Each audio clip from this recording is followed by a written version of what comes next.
Hello everybody, my name is Drew Piers, and I graduated from BCS in 2010, so just a few years ago. Michelle wanted me to come and talk about just my experiences there, and like how like the spiritual journey was there, and just kind of give you guys like more of an insider's perspective, because I know you hear it all the time from outside speakers, whether that be your teachers, whether that be people that BCS brings in.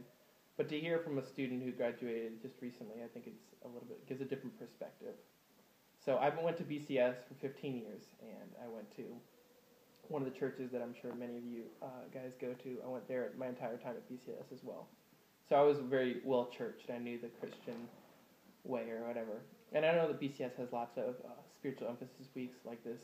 They have spiritual retreats, things like that. That where the people at BCS really kind of give the students space to just really encounter God for themselves, because that is really important to them. And I mean, I can remember going on countless spiritual retreats and things like that, where I'd have the Jesus high for a little while, and then I knew that 2 weeks or something down the road that it would die back down, and I'd go back to my normal way of life. And I'm sure that story resonates with a lot of you. But I can remember I signed up for mission trips, and I can remember on one of the mission trips that I went to the Dominican Republic with Mr. Jankovic. I can remember the mission trip being great. Nothing spiritual happened within me on the trip. But on the airport ride back, or at the airport on the way back, I can remember seeing another mission trip team who was in the airport at the same time we were, unrelated. And some of their people were praying for people in the airport who were sick or who had like broken wrists or things like that. And they were seeing healing. And I sat there, we had an 8-hour layover, so I was there for a while. And I sat there just watching this and thinking, like, how did this fit into my paradigm of who God is? Where for the previous 13 years or so, I had been taught Bible class, like, right after math class and right before geography class, to where it was just a curriculum. God was just another thing that I had to memorize and spit up on a test or something like that. But coming, like, to see this is like that, but God is much bigger than that. It was incredible for me. And I really went after the Lord and started to pursue Him in a different way. And a buddy of mine who I'm still great friends with now, Parker, him and I both wanted to see other people at BCS experience kind of what we experienced separately from the Lord.